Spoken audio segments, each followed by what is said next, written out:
Good morning, guys! Today, hindi ako naghatid kay Alex sa nursery. Kasi si Steve yung naghatid. So, thankful ako dahil tinutulungan niya ako pagdating sa nursery run.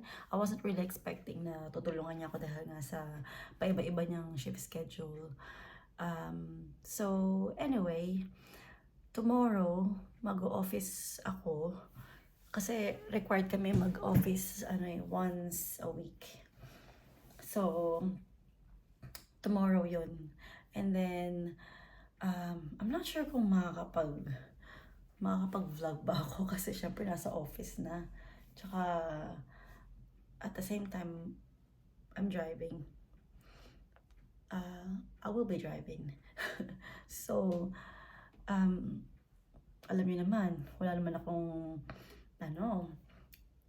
phone holder sa car, kaya mahirap, mag-drive and then hawakan mo yung cellphone. Very, very dangerous. Anyway, so I'm not sure. We'll see. We'll find out. Maybe I'll skip a day. I don't know. We'll see. And, yun lang.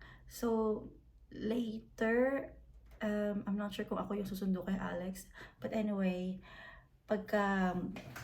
today, medyo late ko na siyang ginising kasi nga si Steve naman yung naghatid sa kanya. Wala naman masyadong ganap kasi I'm working. Wala naman always ganap, diba? Okay, so maybe I'll see you again later. Guys, giniginaw na ako. Kanina, kaya ko pa naka-t-shirt lang ako, pero ngayon giniginaw na ako. Ano bang temperature ngayon? Alam ko below 20. Below 20 siya, siguro 18 degrees. So, kumuha ako ng drinks. Mainit to. O diba, nakaano na tayo ngayon, Christmas mug.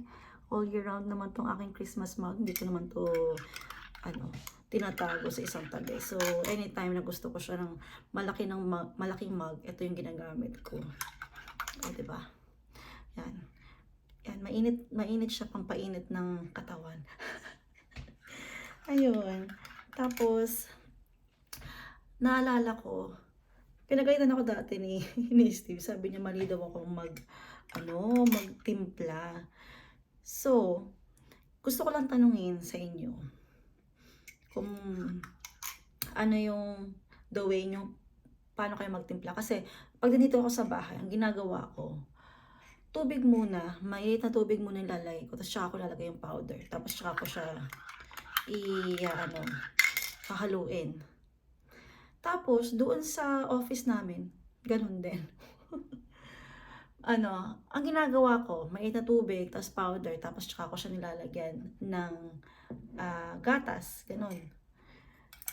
Ngayon, nagugulat sila sa akin kasi bakit daw mainit na tubig, wala daw laman. Tapos sabi ko, mamaya. Sabi niya, bakit daw gano'n? Sabi ko, ano pong problema? Problema ba yun? Issue ba yun? So, hindi ko alam na meron palang doon. Parang, hindi naman issue, pero parang sa kanila, nawiwirduhan sila. Weirdo pala yun. Hindi ko alam. Sabihan nyo nga ako kung weirdo ba yun.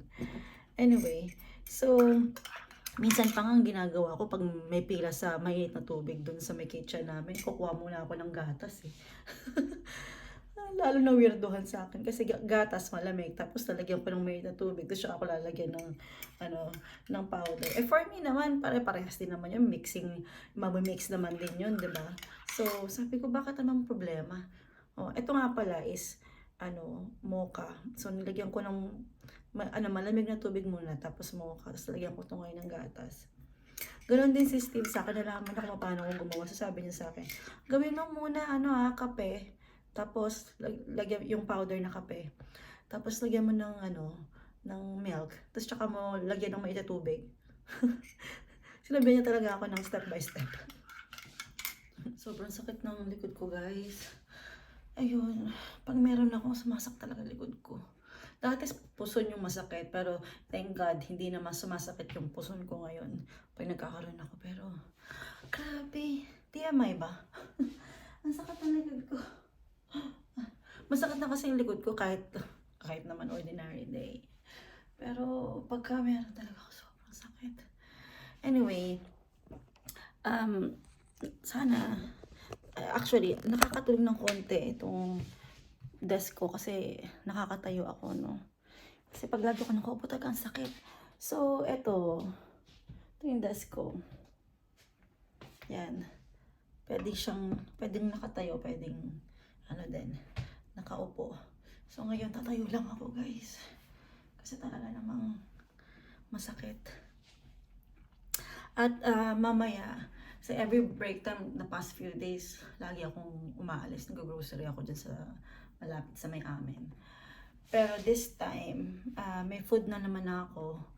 Yun yung kinuluto ko kagabi, salmon, tsaka rice. Yun din yung magiging lunch ko today. So, ang gagawin ko, maglilinis ako ng bahay for 1 hour. So, yun ang ating gagawin. Tsaka kailangan ko ipahinga itong likod ko, guys. Ayun. Okay, guys. Mag-charge tayo ng aking kotse.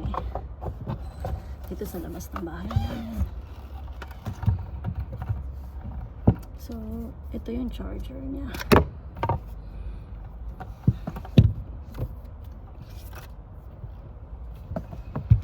Okay.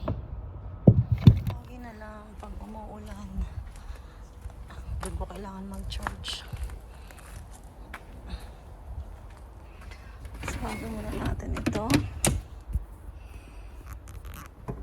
Okay. Guys, tinitingnan ko lang kung okay pa ba yung mga liquids. So, ito okay pa. And then, ito okay pa. So, brake fluid okay pa. Tapos itong blue. Ano nga ba itong blue? Nakalimutan ko na. Pero ito, hindi ko sure kung okay pa ba to. Ayan guys. Meron tayong heat compress dito. Heat and cold compress. So, nilagyan ko lang ng container na may tubig dyan. Kasi, yung sabi sa instruction eh. So, dapat merong at least konting tubig. Ayan. And then, 1 minute. Pwedeng, gusto ko pa mas mainit. Pwede pang 1 hour. 2 minutes eh. So, yan na yung aking katuwang sa buhay ngayon. Dahil sa masakit ang likod. So, currently, kina-charge ko yung aking sasakyan kasi 39% na lang yung natira. So, pwede pa naman siyang itakbo bukas kasi nakalagay doon 81 miles pa, pwede pa. Eh, yung papunta doon sa office namin is 20 miles, so mga 40 miles. Depende sa traffic. Depende sa magiging ruta ko. Yun pala yun. Anyway, ayan, tapos na. Ayoko kasi ng parang kinakabahan.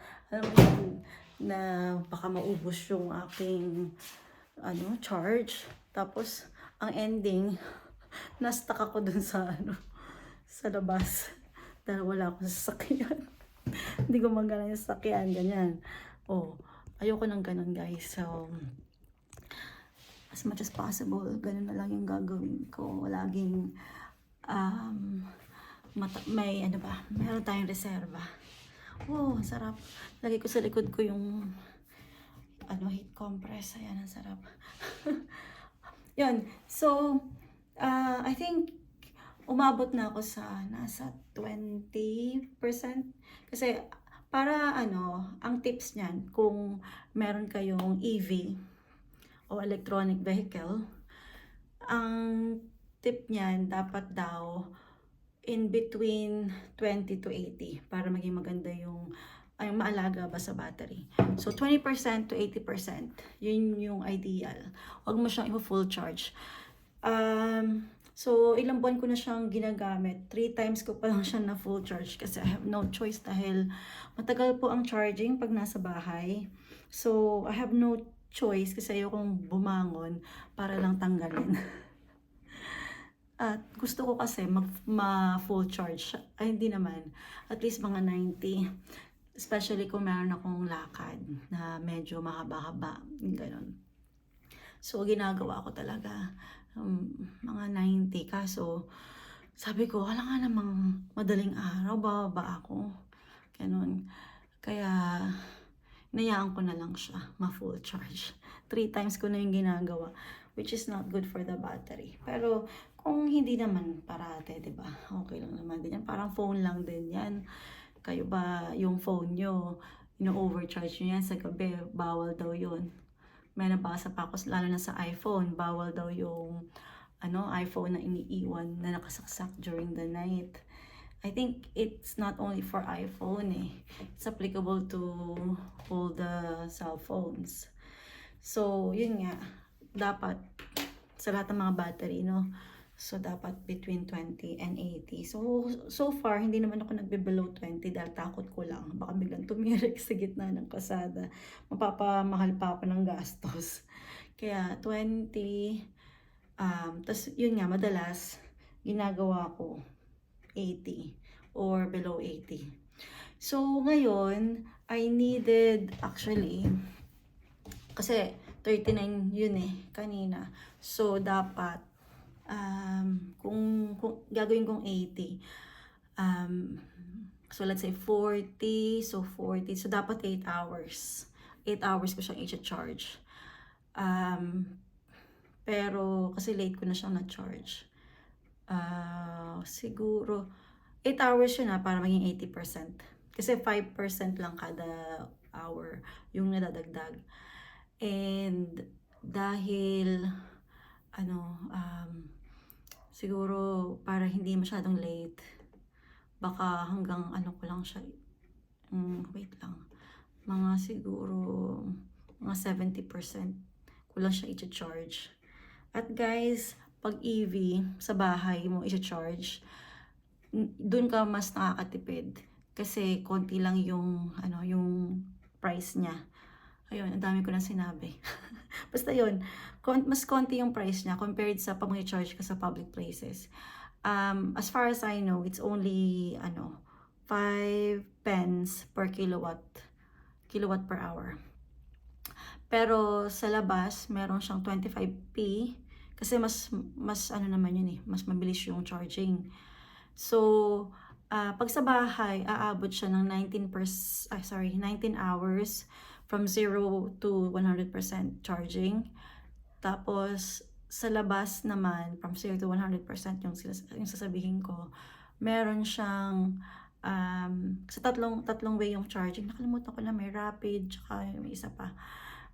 So, yung isa, 4 to 5 hours, I think.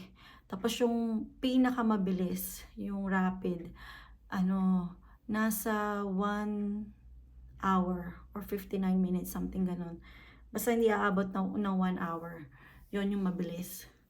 So, hindi pa talaga ako nakapag-charge sa public. Na-try ko yun before, pero as in, mabilis lang kasi biglang nagsarado ba naman yung, yung place. Malay ko ba? Kasi sa library, malapit yun eh. So, pag sarado pala ng library, dahil nasa private gate siya, parang private gated yung place, pag sarado ng library, nagsarado na rin siya. So, kailangan na namin umalis. After that, di ko na tinuloy. Hindi na ako nag-try ulit. I mean, so, and even in the public places, hindi talaga ako nakapag-try pa. So, laging sa bahay lang. Hindi naman kasi kami madalas, alam mo yun, yung magta-travel ng malayo. So, dito lang ako nag-charge. Tsaka so far, okay naman kasi mas mura yung charging. Okay.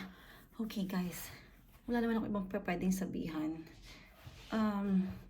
Kanina ko pa kasi ito tinitingnan itong ano tawag ito? Well, spreadsheet na lang, yun na lang sabihin ko. Yung spreadsheet na ginawa ko. Kasi, nagtataka ako, bakit laging ang dami-dami kong trabaho? In a team, nasa 5 kami, plus yung manager ko. So, 6. Pero 5 kaming, may kanya-kanya kaming ledger. Ganyan. So, ayun na nga. Wala naman ako pwedeng sabihan, kundi kayo lang kasi di nyo alam. Hindi nyo naman nakilala itong mga to, hindi nyo naman alam itong ano. Kailangan ko lang, mag-rant. So, napansin ko, sabi ko, parang ang dami kong trabaho, parang ang dami-dami kong customers. So, ginamit ko nga yung spreadsheet. So, tinignan ko kung ilan ba yung mga naka-assign sa akin. At according sa data na nag-gather ko, kasi nag-pivot ako ang total of customers ko is 273 out of 843 na customers. Okay? So, imagine nyo, 5 kami, naghahati-hati. Kayo na magtingin kung ilang percentage yun. Pero ako po yung may pinakamadami. So, 273 yung akin. Yung sumunod na merong, yung sumunod na may malaking amount or numbers is 216. So, malayo yung difference namin, Okay, so chinek ko naman yung sum of total nung aming, total nung mga service. So, ang nasa akin, ako na naman yung, hindi ako yung pinakamalaki, okay? Ako yung second. So, yung isa is 3 million, ako 2 million, tapos the rest 1 million. 1 million plus, okay? Ako 2 million plus. Okay. So, okay, fine. Yung merong 3 million, yun yung pinaka pioneer sa team namin, which is nasa more than 10 years na siya. Ako 1 year. Okay, so tinignan ko naman yung kung ilan yung mga customers na active. Okay, kasi yung kanina, lahat-lahat na yan, active and non-active. Okay, so when it comes to active, 114. I think this is much accurate tong numbers na to. 114 yung sa akin out of 302 customers na active. Okay? Tapos yung sumunod sa akin na may mas malaki is 85. Tapos yung sumunod, 57, 28, 17. O, diba? Yung 17, siya yung may 3 million. Okay? Pero 114 yung aking active. Okay, so pwede nyo sabihin na, okay, active nga sila, pero baka maniliit na kliyente lang. So, tumingin ako nung merong outstanding na 5K and above. So, ako pa rin na naman yung nangunguna. 58 yung client ko na may outstanding 5K and above out of 161. And doon naman sa may doon naman sa may 15K and above, ako na naman yung top. So, 41 out of 103, di ba? Parang halos kalahati No wonder kung bakit ang dami-dami kong trabaho. At ako po ay sa lima sa amin, pang-apat po akong dumating. Okay, so hindi po ako pioneer. Hindi ako yung pinaka-experience. Anyway, so hindi naman porke malalaki yung ibang clients, it doesn't mean na mas marami silang trabaho. Actually, yung kung sino nga yung mas maraming handle na customers, kahit mga maliliit na customers lang yan, sila pa nga yung maraming queries Yun yung napansin ko yung mga big clients ko, hindi nga masyado matanong. So, yun lang. Nag-ano lang ako, nag-rant lang ako. Isipin ko na lang guys na parang parang kumbaga in a good side na tinatrust ako ng aking manager at bakit niya sa akin binigay itong mga to. Ganun ba siya kaano sa akin? Kabilib? Bilib? I don't know. Okay. Okay guys, medyo mahaba-haba na yung kwentuhan natin today. Ang dami ko palang naikwento, so hahaba na tong video na to for today's vlog. So, dito na muna. At bukas ulit, kasi wala namang masyadong ganap mamaya. Maglalaro lang kami ni Alex, pagdating niya dito.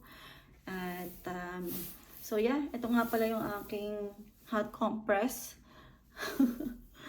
At, yeah, bukas na lang ulit guys. Nag-work pa rin ako. Okay guys, thank you so much for watching. Bye-bye!